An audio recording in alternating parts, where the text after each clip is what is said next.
Assalamualaikum warahmatullahi wabarakatuh. Saya Halidia Fiza. Kali ini saya akan melakukan penyuluhan mengenai pengenalan dan pencegahan penyakit kolesterol dengan sasaran ibu-ibu pengajian di masjid. Yang pertama saya sampaikan yaitu pengertian kolesterol. Ibu-ibu ada yang tahu nggak sih kolesterol itu apa?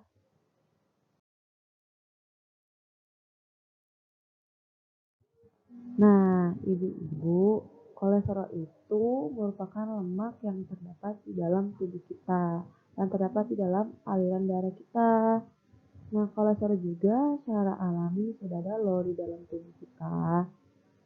Organ tubuh yang memproduksi kolesterol itu ialah hati, yang berfungsi untuk membangun dinding sel dan juga untuk membuat hormon-hormon tertentu. Jadi kolesterol ini di dalam tubuh kita berfungsi untuk membangun dinding sel dan juga untuk membuat hormon-hormon tertentu.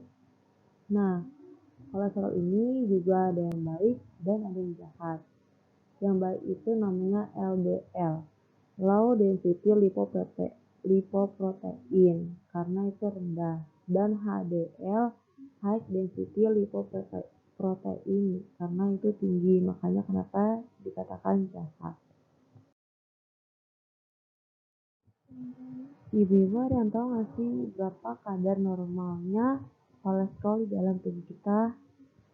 Nah, dikatakan normal itu jika kadar kolesterol di tubuh kita itu 160 sampai 200 itu normal.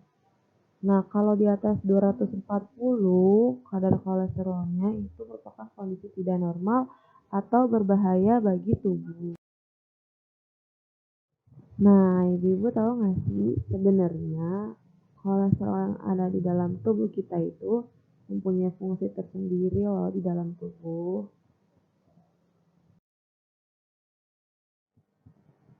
Fungsi yang pertama kolesterol di dalam tubuh itu yaitu membangun dinding sel pada tubuh kita. Jadi kolesterol di dalam tubuh kita itu membangun dinding sel yang ada pada tubuh kita nih ibu. Nah, yang kedua itu fungsinya berguna untuk menyusun apel darah. Kolesterol itu berguna untuk menyusun apel darah. Nah, yang ketiga, fungsi kolesterol itu sebagai sumber energi di dalam tubuh kita. Dan yang keempat itu, fungsi kolesterol juga sebagai pelarut vitamin A, D, E, dan vitamin K di dalam tubuh kita. Nah, ini selanjutnya ada penyebab kolesterol yang menjadi tinggi. Ibu-ibu ada yang tahu nggak sih penyebab munculnya kolesterol tinggi di dalam diri kita?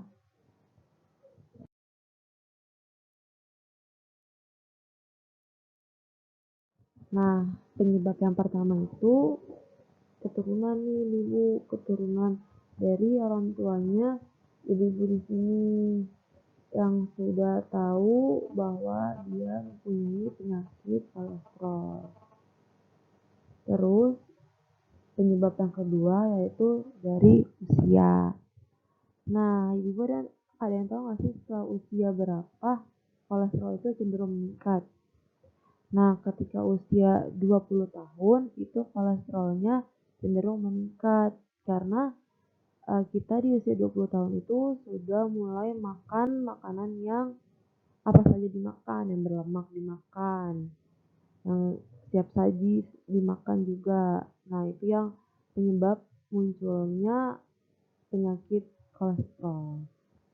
Nah, yang ketiga ini ada makanan nih ibu yang menjadi penyebab munculnya atau memicu kolesterol.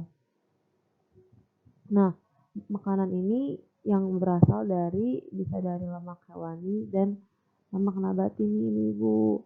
Lemak hewani itu kayak daging berlemak, terus telur, produk olahan susu. Terus kalau yang nabati itu kayak dari kita terlalu sering makan makanan yang digoreng menggunakan minyak goreng, bisa juga dari santan. Nah, itu penyebab munculnya atau memicunya kolesterol itu ada kelebihan berat badan. Nah, ibu-ibu hati-hati nih yang kelebihan berat badan itu bisa memunculkan kolesterol yang tinggi. Lalu penyebab selanjutnya itu kurangnya olahraga nih ibu-ibu. Di sini siapa yang kurang olahraga? Nah, hati-hati ya ibu-ibu kalau kita kurang olahraga pasti banyak penyakit yang datang ke tubuh kita. Jadi ibu harus rajin olahraga. Nah, penyebab selanjutnya itu merokok. Merokok itu dapat menurunkan kadar kolesterol baik yang ada di tubuh kita. Jadi malah yang jahat yang akan meningkat. Nah, selanjutnya penyebab selanjutnya itu gaya hidup yang tidak sehat seperti mengkonsumsi minuman beralkohol.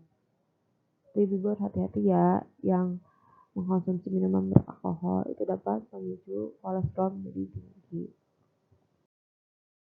Nah, setelah tadi saya kasih tahu mengenai penyebab kolesterol, ini ada dampaknya dari mengkonsumsi kolesterol yang berlebih. Dampaknya dari mengkonsumsi kolesterol berlebih itu dapat menimbulkan berbagai penyakit lain seperti jantung koroner, lalu hipertensi, bisa juga stres, kita jadi stres karena mengkonsumsi makanan yang mengandung kolesterol terlalu banyak kita konsumsi. Terus juga kita bisa jadi kelebihan berat badan dan memiliki gangguan pada ginjal kita. Ibu-ibu di sini pasti sudah nggak asing lagi nih dengan makanan yang berkolesterol kan? Nah, selanjutnya saya akan memberitahu mengenai makanan yang mengandung kolesterol.